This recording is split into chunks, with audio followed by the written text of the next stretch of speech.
What's up everyone, welcome back to another What If video. Today's scenario is something that was suggested to me a couple times, and I thought it was kinda odd at first, but the more I thought about it, the more I realized it actually had some great potential, mostly as a what if mini so it could be one part, and it would still have some major effects on this arc. In today's scenario, instead of Zamasu wishing to become immortal, he's instead going to make a wish very similar to Goku Black, and steal Vegeta's body.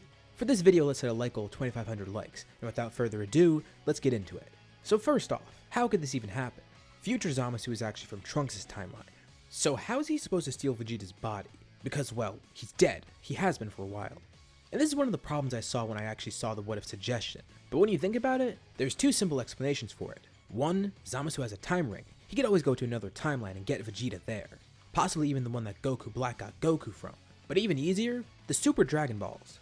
They can grant anything without any limitations. I mean, they restore erased universes. So if Zamasu wanted to swap bodies with Vegeta, even if it is the future Vegeta that is dead, he could do that. Super Shenron can grant Zamasu any wish that he needs. Turns out I was thinking too hard about it when the solution was really simple. Anywho, with that aside, that's exactly what Zamasu does. Him turning evil and meeting Goku Black goes like normal. The obvious change here is that instead of wishing for immortality, he wishes to have Vegeta's body, matching the other Zamasu that just showed up. But there's an issue he notices right away. Turns out the Vegeta in this timeline is dead. Goku Black was the one that wanted Zamasu to wish for this, and then he realizes, oh crap, he might have made a mistake. Because if Zamasu swaps bodies with Vegeta from this timeline, well, that Vegeta died during the Android saga. Assuming he kept his body in Otherworld, he most likely would have trained. But even with that, he's nowhere near as strong as Vegeta in the main timeline, or the one in Goku Black's timeline. No Super Saiyan Blue, no Super Saiyan God, no God Ki. He is far behind Goku Black in terms of power. But there's an upside. Since this is still the same Zamasu, he retains his Kai powers. He could still heal Goku Black if he needs. And although it's much more limited, he can mitigate some effects of injuries on himself. Sure, he can't fully heal them, that wouldn't really make too much sense, but with his healing powers, he could possibly speed up the healing process of injuries. So if he does end up getting injured, he won't be as bad off, but it's much more limited than if he were using it on someone else. Regardless though, he has to get adjusted to this body. So some time passes, and sadly for Trunks, we arrive to his timeline being terrorized. He just cannot catch a break, but this time, it's a lot more shocking to him, because not only does he see a Goku imposter, he sees one of his father. You could probably imagine the kind of emotional toll this would have on Trunks. And here is where the arc starts to kick off. With it starting relatively normal, Trunks ends up going back in time, he tells everyone the situation he's in, and most likely Goku Black would be the one to show up, with him being the stronger one. And here's where we see some more changes. Goku actually has a harder time fighting Goku Black. Why is that? Well, it's because both of the Zamasus decided the best course of action would be to train. This Vegeta body that the other Zamasu got isn't as strong as the Goku one, and Goku Black kinda regrets telling him to do this. Maybe immortality would have been a better idea. But slowly, the two of them did start training, and they started seeing some gains in power, both for Goku Black and Vegeta Black. And yeah, it's a pretty big downside that they don't have immortality, but in exchange, they have so much more power. So instead of future Zamasu just sitting there basically being a punching bag that could regenerate, Vegeta Black can actually get involved in fights. Although he sits this one out, he's gonna wait until they actually come here. Beerus and Whis are automatically suspicious, and decide they're gonna have to talk with that shady Kai from Universe 10. They know something's up with him, and he probably has something to do with this, so they might as well talk to him. Goku heads along with them, and a lot of this continues as usual. Trunks catches up with everyone from the past, and once everything's all said and done and the time machine is repaired, he, Goku, and Vegeta head into the future. Vegeta is really eager to see this rumored clone of himself. The gall of someone to impersonate him, and while he's at it, he's terrorizing Trunks and his timeline. Vegeta is just pissed beyond belief right now, feeling an undescribable amount of anger. And just as they expected, once they arrive in Trunks' timeline, they're able to see Goku Black once again, and his partner, Vegeta Black. Vegeta Black is pretty amused to see Vegeta here. He even jokes about it with Goku Black. This is the Vegeta whose body he should have taken. Goku Black remarks, it doesn't matter now. They're both far too strong to be stopped, especially because Goku Black's recent fight with Goku. This wasn't normal training. This was a serious fight. Getting healed from it, well, he's gonna see a serious gain in power. Trunks faces Vegeta Black, while Vegeta and Goku face Goku Black. Goku Black also reveals that he has a new form, Super Saiyan Rose. And needless to say, because of this, he wins the fight against Goku and Vegeta, pretty easily. Trunks actually seemed like a decent match for Vegeta Black, but he doesn't get to fight him because he has to help save Goku and Vegeta. With some help from Trunks and Mai, the two are pulled away from their fight and taken back to the present. As they are now, they're nowhere near strong enough to face Goku Black. Vegeta Black though, he shouldn't be as tough to fight, It seemed like he didn't have that Super Saiyan Rose form, plus he is weaker from the get-go. But regardless, he's still considerably strong. And although it'll take some time to heal, even from his brief fight with Trunks, he could see a small boost in power. One thing that everyone knows for sure right now is that Zamasu, well, he has to go. Rest in peace, my man. He gets destroyed by Beerus. Goku just sits there watching. This Hakai technique is real cool. Interesting. Goku and Vegeta Black gave them an earful last time, and they found out that these two are both Zamasu. Hopefully, dealing with him in the present means that they won't have to worry about him in the future. But also on top of that, he did try to kill Gowasu, so they did have to erase him regardless. This time, with Senzu Beans in hand, and with Bulma, they go back to the future. Their plan is to take out Vegeta Black first, since he's clearly the weaker one. But of course, Goku Black sees through their plan, and protects Vegeta Black. Both Goku and Vegeta face off against Goku Black once more, trying their hardest to get to Vegeta Black while Trunks fights him. But there's one thing that doesn't add up. So if they're both Zamasu, and one of them's from this timeline, how did Zamasu from this timeline swap bodies? What a good question. Vegeta Black reveals to Trunks. He's the Zamasu from this timeline. But he didn't have to travel to another timeline to get someone's body, no. The Vegeta that he's facing right now, and the reason he's so weak, it's because it's the Vegeta from this timeline, aka the same one who's the father of Trunks. Trunks is just speechless. The person he's fighting, it's Zamasu with the body of his father. Vegeta Black chuckles. He could tell he got into Trunks' head by saying this. It leaves Trunks open for an attack, as he ignites a Keyblade and swings it at Trunks. Vegeta Black is shocked. Trunks blocks the attack, as his ki and aura begin swelling. Hearing this not only makes him considerably sad, but angry too. This rage pushes him over the edge, as he transforms, becoming Super Saiyan Rage.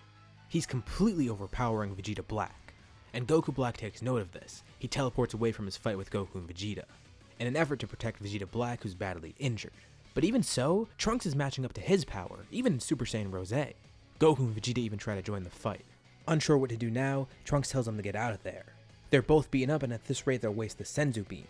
With what Senzu Beans remain, Goku gives them to Mai, as he, Vegeta, and Bulma depart. Trunks continues facing Goku Black, but also trying to go after Vegeta Black in the process. He's so close to landing the finishing blow, and Goku Black's on the defensive right now, fighting alone. He also has no choice but to retreat, grabbing Vegeta Black and teleporting away, back to their cabin. But really, this may be good. This near-death experience may be enough for Vegeta Black to grow stronger, possibly getting Super Saiyan Rose on his own. We have another round trip, this time with Vegeta training to fight Goku Black, and Goku joining him. He's not learning the Mafuba this time. There's no need. Hopefully, this training will be enough to face off against them, because now, Goku Black and Vegeta Black are going to get another boost in power. Vegeta Black's will probably be massive. They train up and then head back to the future, this time for the final time. Trunks is glad to see them back, and they coax Vegeta Black and Goku Black out of hiding. The thing is, although Vegeta Black can't fully heal himself like he can with Goku Black, as I mentioned before, he can still mitigate injuries somewhat, and possibly has faster recovery than most, both with a combination of his own powers and because of his Saiyan body. Although still a bit rusty from his injuries, a few days is all he needed, and he is back in action. Just as expected, not only is Goku Black a lot stronger, but Vegeta Black reveals too. He's grown a lot stronger, transforming into Super Saiyan Rose. The two Zamasus are confident, feeling ready to face off against Goku and Vegeta. Both Goku and Vegeta power up, showing that they've become much stronger than before. Not only that, but they've learned a new trick. Taking an idea from the manga, they draw their aura inwards. With both having done the same training in the Room of Spirit and Time, they both discovered the same thing. They've learned a way to perfect Super Saiyan Blue somewhat. Although it takes a lot of concentration, it greatly improves the power of the form, and it should be enough for them to face Goku and Vegeta Black. Goku faces his imposter as Vegeta faces his, with Trunks joining along in order to help. Vegeta Black's pretty confident after seeing Vegeta's performance last time. Now, with this new form and new power, he should be more than enough to take on Vegeta. But Vegeta just views him as pathetic. He's a weak excuse for an imposter. Vegeta tells Trunks to help Goku, as he takes on Vegeta Black alone. Vegeta Black actually starts out the fight having somewhat of an advantage. Vegeta did underestimate him a bit, but as soon as he sees the real power of Vegeta Black, he kicks things into high gear. No longer trying to preserve his energy, he's going to defeat this imposter for good. Before, Zamasu regretted not wishing for immortality or something else. But with this new power, he's now confident, and even if things go south, they have a plan. During these fights, Shin and Gowasu arrive, much to the surprise of Trunks. Goku and Vegeta Black pick up on this, of course, amused to see Gowasu here, and although they do want to kill the two Supreme Kais, they can't. They're facing powerful matches against Goku and Vegeta.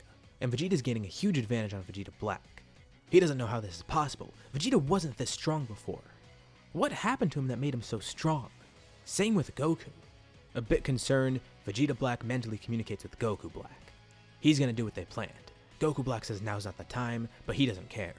Vegeta Black pulls off his earring during the fight, placing it on his other ear. Just as Vegeta's about to attack him, Vegeta Black is swept away by some force. Goku notices the same with Goku Black. Gowasu and Shin watch in fear, knowing what just happened, with Vegeta and Goku also coming to the sudden realization. No way. They did Potara fusion. The two Zamasus collide, forming into one being. Although, there's no fused Zamasu this time. After a powerful flash of light, a powerful, new, yet familiar fusion is revealed. Goku and Vegeta look in astonishment as they see who it is. No way. Vegito? From the sky, the fusion descends. After hearing Goku yell out the name in confusion, this new fusion adopts the name. It seems their name is Vegito Black now, although they refer to themselves as Zamasu. From the get-go, he's in Super Saiyan Rose. Gowasu's pretty confused to hear this, so those two mortals fused before? Gowasu points out, they had a time limit as that fusion, but the deadly thing about this fusion, it may not have that time limit. Both the Zamasus are technically Kais, and while they plan on waiting for this fusion to run out, it turns out they can't. This Vegito Black is permanent, and his power is just unfathomable. Goku, Vegeta, and Trunks try and fight him, but this Vegito Black is far too strong, possibly way stronger than Zamasu was when he fused. At their full power, they can't do anything. The best they could do is scratch Vegito, and he's barely even trying to defend. Combined attacks from them won't work. But Goku then gets an idea that Vegeta might hate. It seems like their only shot though. They need to fuse into Vegito, so they can fight fire with fire. Trunks tries to distract Vegito Black, as Goku and Vegeta retreat, going back to Gowasu and Shin to get Potara earrings. Similar to normal. Reluctantly, Vegeta places an earring on. Trunks is facing off against Vegito Black, but he can't do much, even in his Super Saiyan Rage form. He knows that though, he's mainly serving as a distraction. And it seems the distraction worked. He bought enough time, as he looks back and sees. A massive pillar of light appears behind him, with Vegito Black confused as to what happened.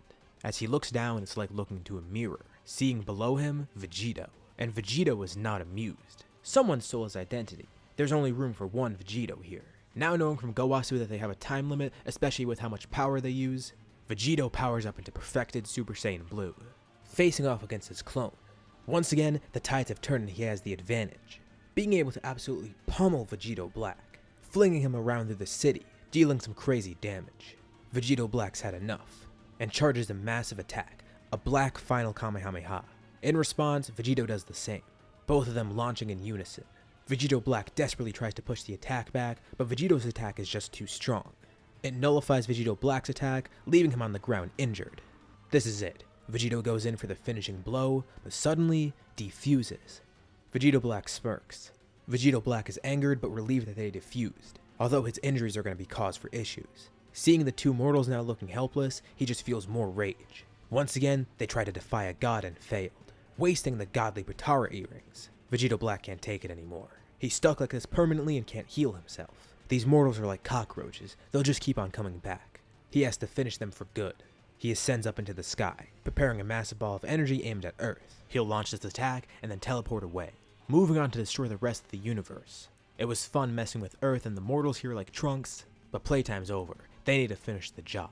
In a last-ditch effort, Goku places his fingers on his head and teleports up to Vegito Black. What? More resistance? What is Goku gonna do now? Even with his injuries, Vegito Black is still too much for him. Summoning the last of his power, Goku prepares an attack in his hand. Energy swells around him as he opens his palm towards Vegito Black. Vegito Black looks astonished. There's no way.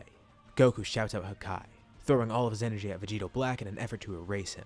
Vegito Black tries to block against it, and he is able to stop it somewhat, but the attack still lands. Smoke dissipates and is revealed. Vegito Black stands there weakened, missing an arm and part of his side. It's a gruesome sight to be sure, and he collapses to the ground.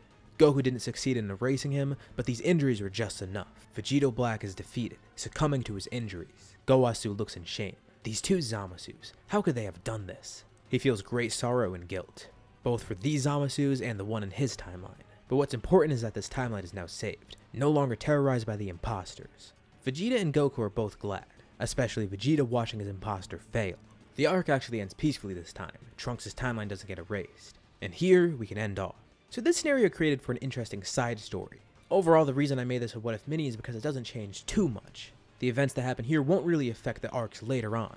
And I think it creates for a cool scenario where instead of Zamasu becoming immortal, he goes for something else, which leads to his demise. So what did you guys think? Do you think more would change than just this? Would it affect later arcs at all? Leave your thoughts and suggestions in the comments below, and I'll be sure to check them out to see what you guys think. As always, if you liked the video, be sure to drop a like, and let's try to hit the like goal from the beginning of the video. If you haven't already, why not subscribe, as well as hitting the bell icon to get notified about any future videos that I upload on my channel. Thank you all for watching, and I'll see you in my next video.